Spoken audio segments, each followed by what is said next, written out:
بسم اللہ الرحمن الرحیم۔ آج سے آپ کی خدمت میں امیر المومنین حضرت علی علیہ السلام کی مکتوبات پیش کر رہے ہیں جو سید رضی نے نہج البلاغہ میں ان مکتوبات کو جمع کیا ہے۔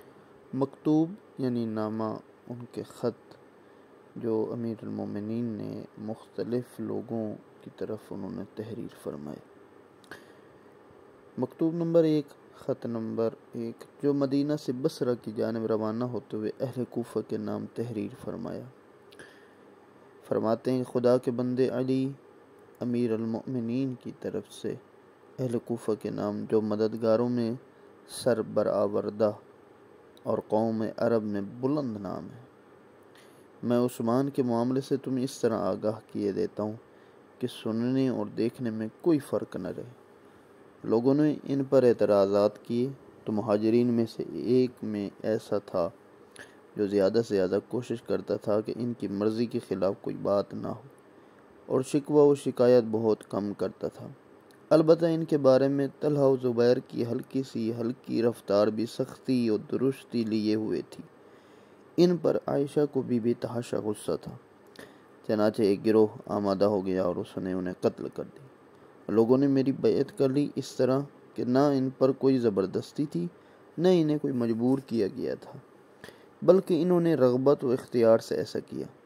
اور تمہیں معلوم ہونا چاہیے کہ دار الحجرت یعنی مدینہ اپنے رہنے والوں سے خالی ہو گیا ہے، اور اس کے باشندوں کے قدم وہاں سے اکھڑ چکے ہیں۔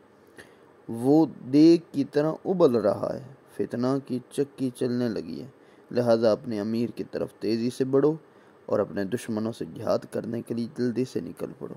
ابن میثم نے تحریر کیا ہے کہ جب امیر المومنین طلحہ و زبیر کی یہ ساری باتیں سن رہے تھے تو بصرہ کی جانب روانہ ہوئے تو مقام ماء الغدیب میں امام حسن اور امام عمار یاسر کے ہاتھ یہ خط اہل کوفہ کے نام بھیجا۔ ابن ابی الحدید نے بھی یہ روایت لکھی ہے کہ جب حضرت نے ربضہ میں منزل کی تو محمد ابن جعفر اور محمد ابن ابی بکر کے ذریعے اسے روانہ کیا۔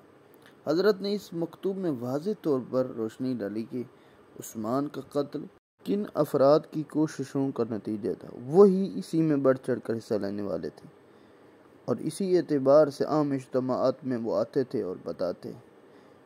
شیخ محمد عبدو نے تحریر کیا ہے کہ جب عثمان منبر پر تھے تو جناب ام المومنین رسول اللہ کی جوتیاں اور قمیض نے کر ان سے کہا، یا رسول اللہ کی جوتیاں بھی تو قمیض ہے، ابھی یہ چیز پرانی نہیں ہوئی کہ تم نے ان کے دین کو بدل لیا، سنت کو مسخ کر دیا۔ پھر دونوں میں بہت زیادہ تلخ کلامی ہوئی۔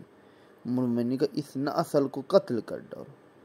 انہیں ایک مشہور آدمی سے تشبیہ دیتے تھے، ناصل ایک یہودی تھا۔ لوگ حضرت کے ہاتھوں سے نالاں تھے۔ ان باتوں سے ان کی ہمت بندھی، انہوں نے ان کو محاصرے میں لیا تاکہ وہ اپنی روش میں ترمیم کریں، اور اسی طرح پھر طلحہ و زبیر کے غصے کا پارا بھی ان کے خلاف چڑھا ہوا تھا۔ وہ آگ کو بھڑکانے، مخالفت کو ہوا دینے میں پیش تھے۔ اور اسی طرح مغیرہ کی ملاقات ہوئی ام المومنین سے۔ اس نے کہا، اے ام المومنین کہاں کا ارادہ ہے؟ فرمایا بصرے کا ہے۔ وہاں کیا کام ہے؟ کہا کہ عثمان کا قصاص لینا۔ اس نے کہا عثمان کے قاتل تو آپ کے ہمراہ ہیں۔ پھر مروان کی طرف متوجہ پوچھا کہ تمہارا کہاں گیا؟ اس نے کہا میں بصرہ۔ کہا کس وقت؟ کہا کہ عثمان کا قتل بنا۔ اس نے کہا عثمان کا قاتل تمہارے ساتھ؟ بہر صورت یہ قاتلین عثمان کی جماعت امیر المومنین کو مورد الزام ٹھہرا کر بصرہ میں ہنگامہ آرائی کے لیے پہنچ گئی تو امیر المومنین نے بھی اس فتنوں کو دبانے کے لیے اٹھ کھڑے ہوئے اور اہل کوفہ کو یہ خط لکھا کہ یہ مسائل ہیں، اس وجہ سے تم آؤ میرے ساتھ دو، امیر اور اپنے امیر کا ساتھ دیتے ہوئے اس فتنے کو ختم کرو۔